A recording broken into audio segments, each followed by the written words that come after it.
Today we're going to do a little storm chasing.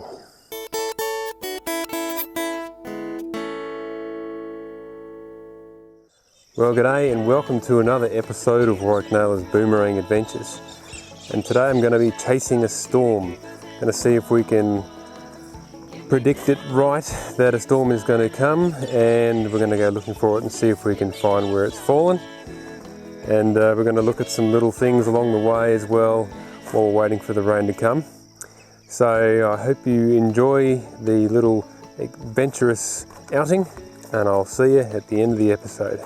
Well, I'm in the sort of like a semi-desert area, I suppose. It's not far from my place, but it's very much the middle of summer and the grasses have all dried off, and I can barely see a thing. It's so bright. It's just the glare coming off that yellow grass, and I'm standing on a gravel road. It's not helping either.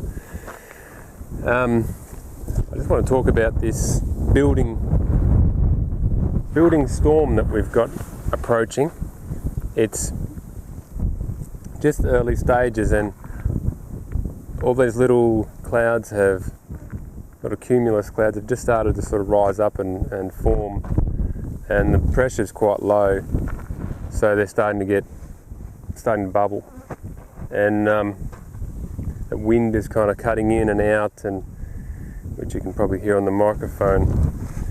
And so the wind's coming from, when we're basically going to get big rains, it comes from the sort of the north or the northeast, and the rain's coming from, or the weather is coming from the north.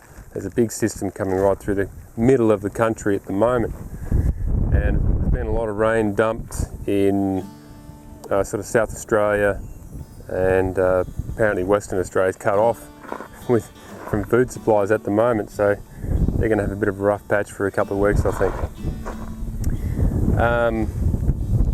So I'm going to drive around today and we'll have a look at some native stuff if we can find any that's worth looking at, but hopefully along the way we get a storm and I can talk about that and see what happens, because I really don't know what's going to happen with this sort of weather.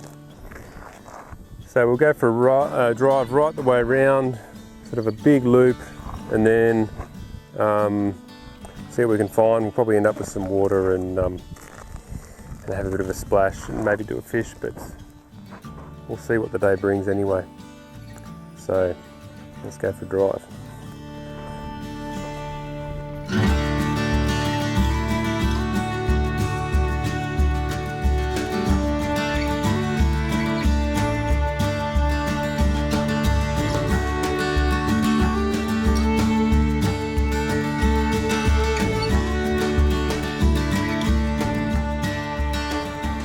Well, I'm in an area of Australia that's called the Long Paddock, and that's basically an old highway for a stock route from New South Wales down into Victoria, and the fences are set way back from the road so they could basically move their stock, and it'd be maybe cattle and sheep up and down the road without too much interference, and they can have a lot of feed on the way.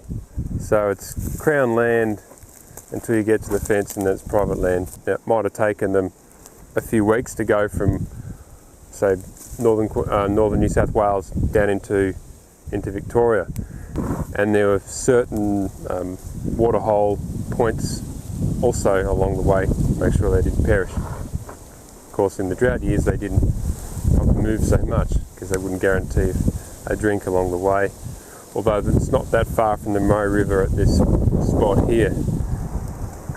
Well, right next to this historical marker type spot, someone stuck a bird nest up in the tree, a little shelter for birds to make their home, I suppose. There's not much of a hole for them to go, like a little slot to go up into the back of it. And the only thing I can see using it at the moment is a few spiders. But I don't know why you would want to put one of those in a place like this when there's trees everywhere And I don't know, the kind of stuff, it's just like a waste of money to me. I guess it's a good idea, you think of it somewhere in a high rise in Melbourne, and oh yeah, they could really do with a bird nest out at that historical marker. And the birds aren't using it, but well, they've helped a few spiders, so at least they've been good for something.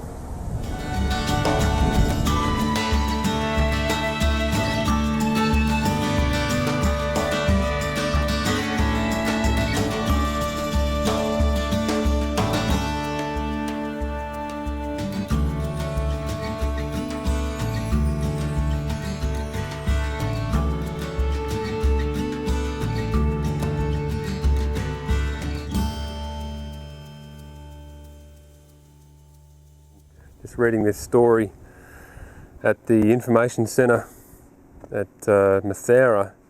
Apparently this drover, he died, he was only 40 years old while attempting to cross a creek or many of the sort of the water holes that were on the road along the way. And bit of a sad story. But I think a lot of people died along the track in the 1800s because they only had themselves to rely on, basically.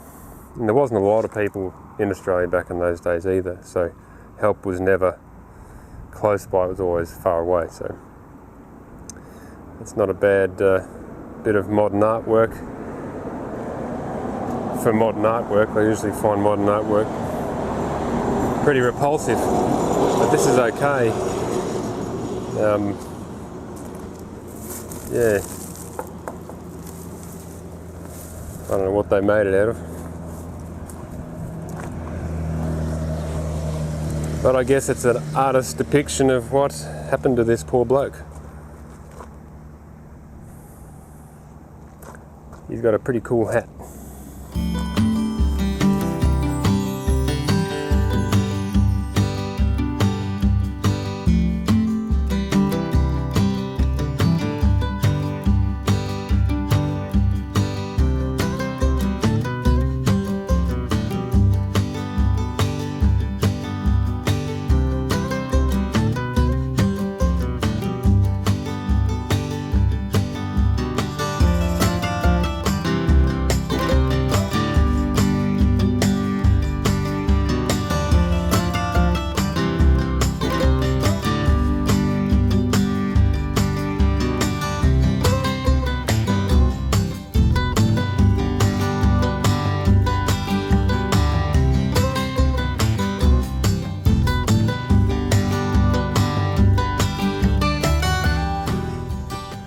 Seat and enjoy the show.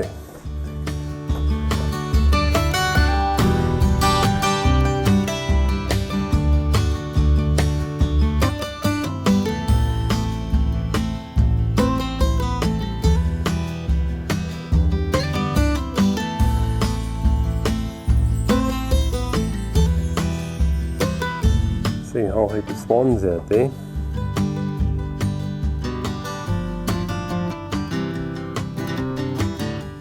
Ibis, spoonbill, cormorants.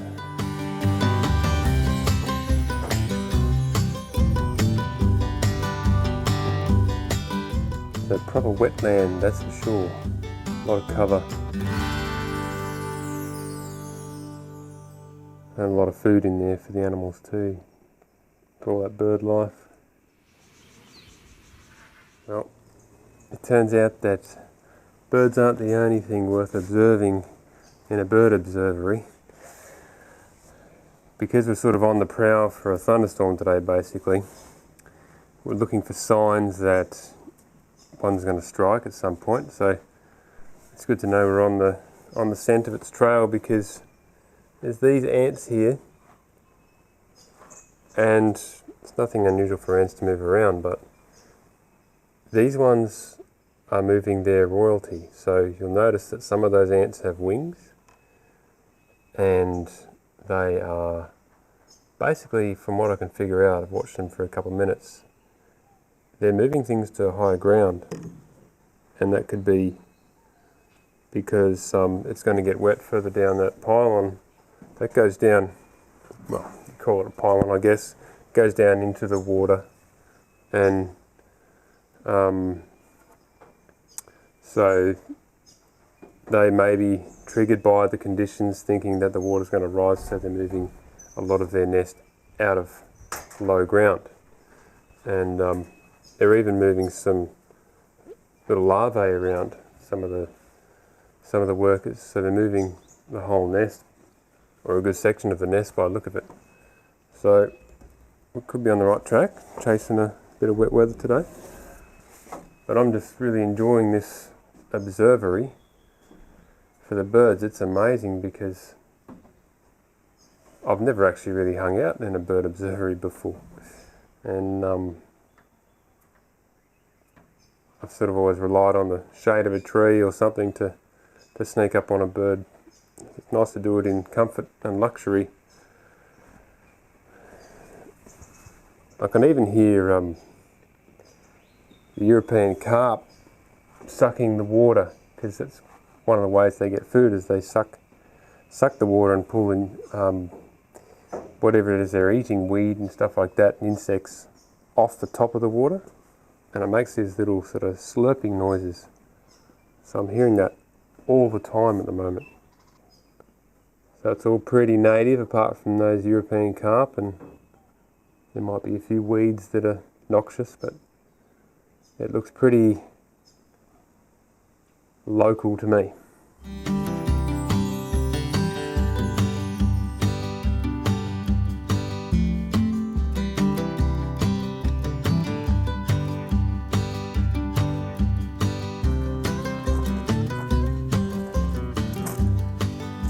Well, these are blackberries just here. Thorned blackberries. You can get thornless variety for your garden if you want, but these are the wild thorned variety. Straight out of England, I suppose.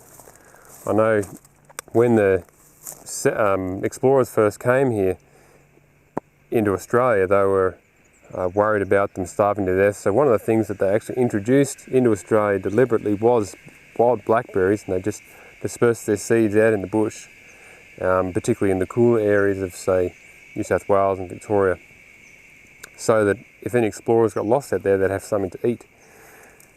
Well, all that did was spread a noxious weed all over the pristine countryside and kind of ruined the look a bit. But it still gives you good feed at the right time of the year, and even though it's no traditional bush tucker, it is an incredible superfood still, and it's good to just have a bit of a smell before you eat anything that's noxious, because make sure there's no chemicals on it, because someone might have been here half a day before you spraying it on the water's edge and cleaning it up.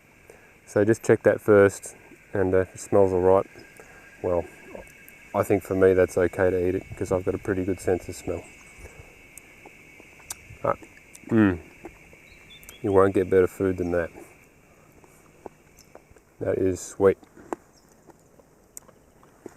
I think I might stay here for a while actually. Just have a look at this.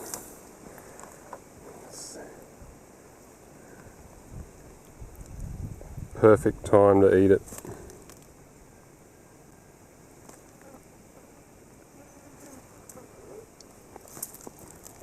It may even, like if you didn't have any water, you could eat enough berries and rehydrate yourself. So I think berries are probably well over 90% water inside them. So it could save your life, something like this. Well, I've decided there's enough here for a take home for a couple more feeds, so I'm going to capitalise on it. The plant's got its roots going down into the Murray River, so it's got as much water as it wants, so the fruit's just bursting with with moisture. And it's terrible stuff, spiky stuff, but anyway, we'll work our way around this and might take home a kilo or two.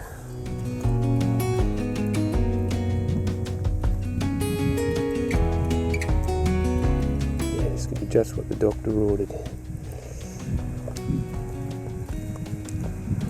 Right, well, I've got maybe nearly a kilo there, so I'll take them home.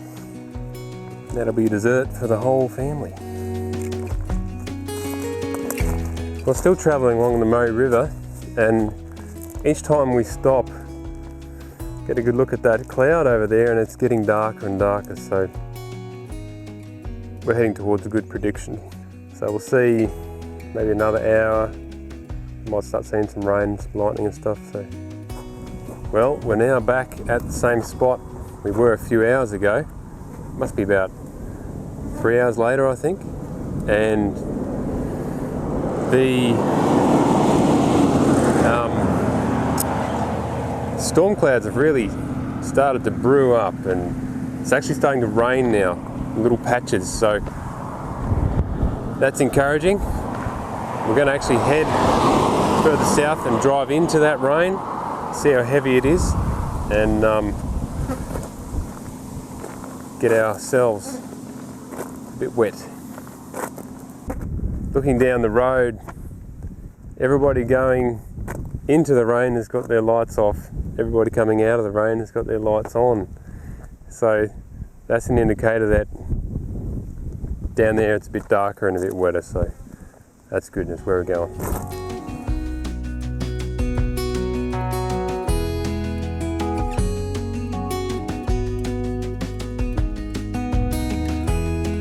Towards the end of the day, the sun's still up, but it's behind a heap of clouds. Those clouds in the background there, they're real genuine thunderstorms, but they'd be probably at least 200 kilometres away. There's a closer one over here that's probably within 80 or 70 kilometres, and the closest one is the direction actually we're going home in, is that one over here. And I can see the lightning every now and then, and I can easily hear the thunder. So a general rule of thumb with thunderstorms is if you can hear it, you fear it as far as the thunder goes, and if you can see it, flee it. That's as far as the lightning goes. So that's, you know, pretty general.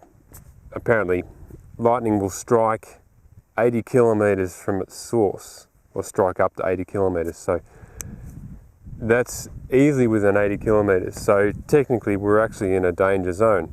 But I mean, it's going to strike probably down, and a lot of things are in between me and that storm right now, that a lot of things that are taller than me anyway. So I think I'm pretty safe.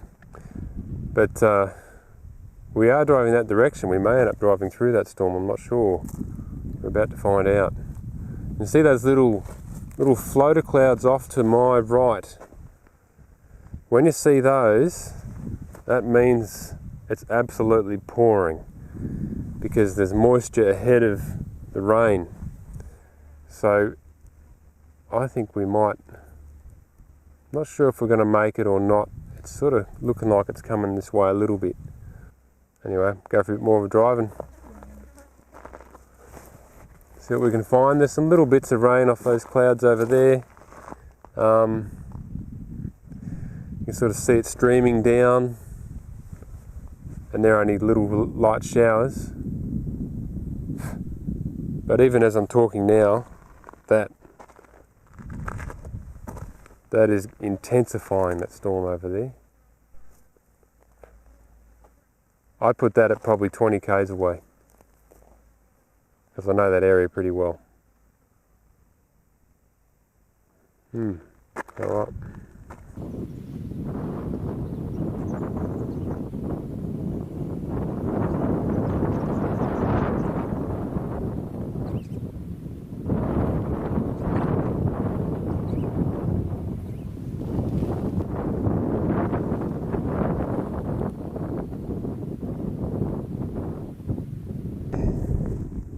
It's funny, I've been chasing this storm, well, the stormy weather all day, and now it's happening quite close to my house. So there's enough formations in that to look like it's going to be a pretty big storm. There's that floater out to my right, and there's low clouds on to the left. There's all that lightning, and it's this side of the range, so it's not that far away.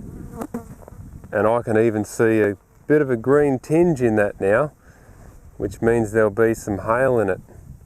Now the hail is often very patchy in a storm, so you don't know where it's going to fall. But if you're out in your car and there's hail around you, you want to get it under a bit of cover. So we'll probably head off pretty soon, I reckon. Might be a bit safer to drive through this than do much more walking and talking.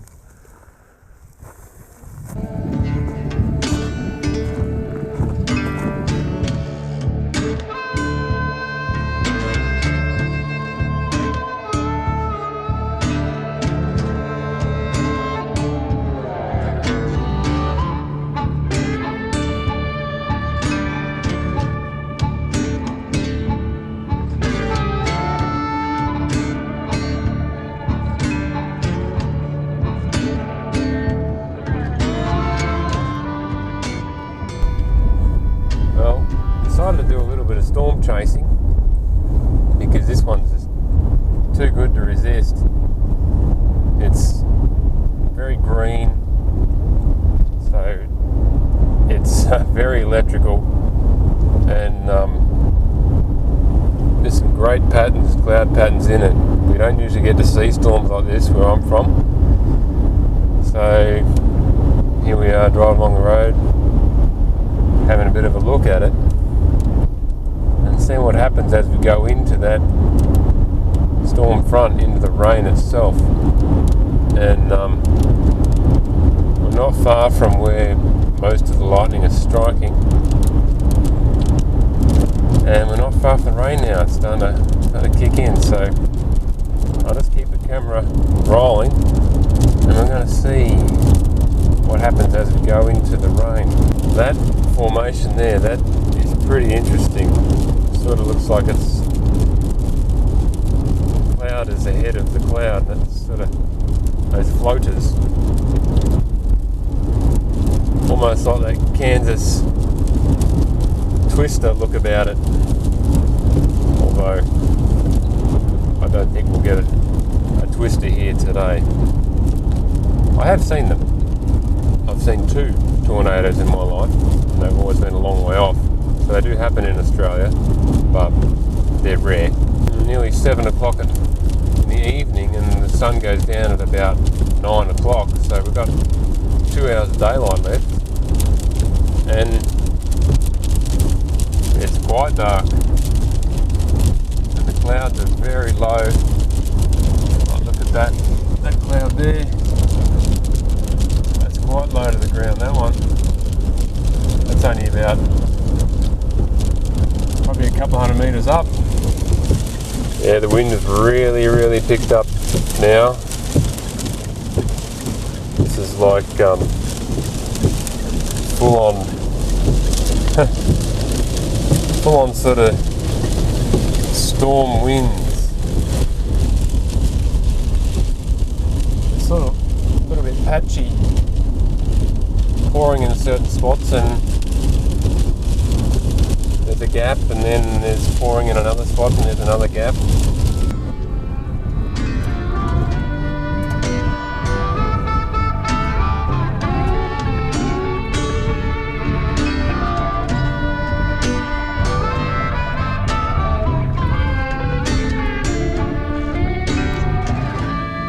Okay, now I'm on the other side of this storm, and I've driven to the other side of that fire that I was talking about before, and I needn't make a phone call because I can see 2 fire trucks there, I'll get right in close to them so you can see them. Basically looks like a stubble fire, I'd say. So that's about 2.5, 3 kilometres away. Because I know this area pretty well. It's close to my house. So they're just scouting around the edges now by the look of it. And it's certainly from lightning strikes. There'd be nothing else that would start that at this point. So yeah, it looks like they've got it under control because there was a billow of smoke coming out of there before, and now I can't see any smoke. I can actually whiff a little bit of it now, but that's it. Just looks like there's just 2 units down there and they got it leaked. Oh no, there's 3 units. I can see another vehicle there. Up there it is. Oh, that's a follow-up one. So, yep, that's good. I'll see into that story. Well, thanks again for watching. It turned out to be quite a big day in the end, seeing quite a few different things and travelling around the countryside. It was a bit of a guess as to whether we'd find anything worth showing you, but it turned out to be quite good. So I hope I kept you entertained, and don't forget to like and subscribe and turn on your bell and all that sort of stuff, and I'll see you on the next episode.